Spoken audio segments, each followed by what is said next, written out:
अनाथ बेटा। रूपा और शेखर सरिता विहार में रहते हैं। वो अपनी जिंदगी में बेहद खुश होते हैं। दोनों का शौर्य नाम का एक बेटा भी होता है, जिस पर दोनों ही अपनी जान छिड़कते हैं। शेखर, अब तो आप शौर्य को अपनी गोद से नीचे उतार दीजिए, उसके सोने का टाइम हो रहा है। नहीं रूपा, इसे मेरे पास ही रहने दो प्लीज। मैं थोड़ी देर में इसे बिस्तर में सुला दूंगा। लेकिन कल सुबह आपकी ऑफिस में मीटिंग भी तो है ना, और इसके लिए आपको कल जल्दी भी तो निकलना होगा। जाइए, आप भी जाकर सो जाइए। क्या यार, अभी तो मेरी गोद में आया था मेरा बेटा और तुम उसे लेकर जा रही हो। बाद में कर लेना अपने बेटे से प्यार, अभी जाकर सो जाइए। रूपा शेखर से शौर्य को ले रही होती है कि तभी शौर्य रोने लगता है। शौर्य को रोता देखकर रूपा उसे फिर से शेखर को थमा देती है।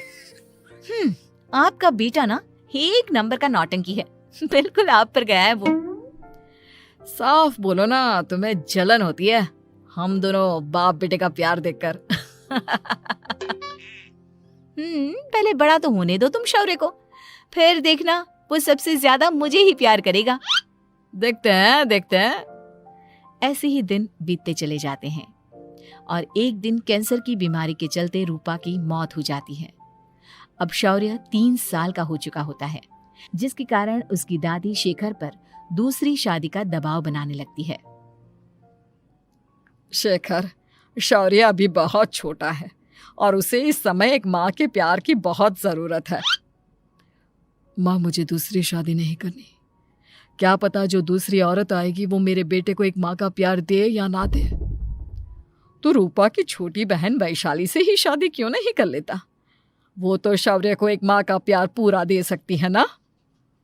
मैंने कहा ना माँ, मुझे दूसरी शादी नहीं करनी, और अपनी ही पत्नी के बहन से तो हरगिज नहीं। ऊपर से अगर रूपा देख रही होगी तो वो क्या सोचेगी? अपने लिए ना सही, लेकिन तुझे शौर्य के लिए तो शादी करनी ही पड़ेगी ना बेटा।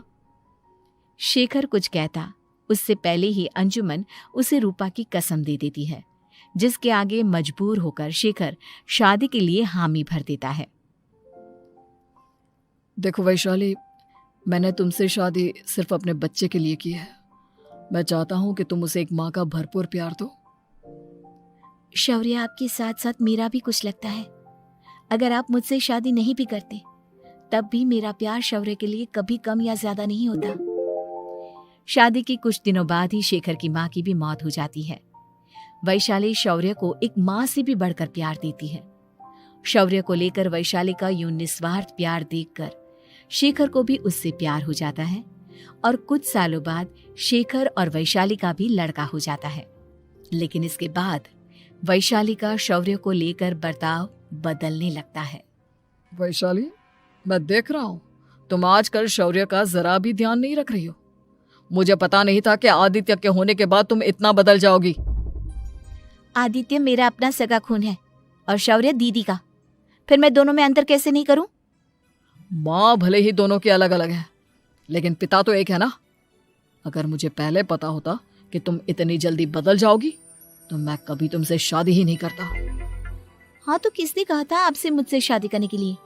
मैं थोड़ी ना आई थी आपके पास, आपकी माँ ही आई थी मेरे घर आपका रिश्ता लेकर। वैशाली, मुझे तुमसे ऐसी उम्मीद नहीं थी। गुस्से में शेखर अपना पैर पटकता हुआ शौर्य को वहां से लेकर चला जाता है। पापा, मम्मा मुझसे प्यार क्यों नहीं करती? क्या मैं उनका सगा बेटा नहीं हूँ इसलिए मुझसे प्यार नहीं करती? मम्मा नहीं करती तो क्या हुआ बेटा, पापा तो करते हैं ना आपसे प्यार। कुछ दिनों के बाद, आज तुझे खाना पीना कुछ नहीं मिलेगा, चल चुपचाप से अपने रूम में जाकर सो जा। माँ, अब भाई को खाना क्यों नहीं दे रही हो? बेटा तू आराम से खाना खा, इस नालायक की चिंता मत कर। एक दिन खाना नहीं खाएगा तो मर नहीं जाएगा ये। अगर भैया नहीं खाएंगे तो मैं भी नहीं खाऊंगा। तू अपने भाई का भक्त क्यों बन रहा है? ये तेरा सौतेला भाई है, सगा नहीं जो तू लक्ष्मण बन रहा है। माँ, आपको इतना भी नहीं मालूम? श्री राम और लक्ष्मण सगे भाई नहीं थे। श्री राम माता कौशल्या और लक्ष्मण माता सुमित्रा की कोख से जन्मे थे। दोनों के सिर्फ पिता एक थे लेकिन माँ अलग थी। मुझे ज्यादा ज्ञान देने की जरूरत नहीं है, ये सतयुग और त्रेता युग नहीं है, समझे? हाँ यहाँ बड़ा भाई का चमचा। इतना कहकर वैशाली वहां से चली जाती है, जिसके कुछ टाइम बाद शिखर वहां आता है और आदित्य उसे सारी बात बताता है। मुझे माफ कर दो शौर्य, तुम्हारी माँ के जाने के बाद मुझे दूसरी शादी का फैसला करना ही नहीं चाहिए था। अगर मैं दूसरी शादी नहीं करता तो शायद आज तुम्हारी ये हालत ना होती। नहीं पापा, अगर आप शादी नहीं करते तो मुझे आदित्य जैसा छोटा भाई कभी नहीं मिलता। थैंक यू मुझे इतना अच्छा भाई देने के लिए। तुम दोनों हमेशा ऐसे ही साथ रहना, फिर कोई भी तुम दोनों का कुछ नहीं बिगाड़ पाएगा। चलो मैं तुम दोनों को आइसक्रीम खिला कर लाता हूँ, बहुत भूख लग रही है ना।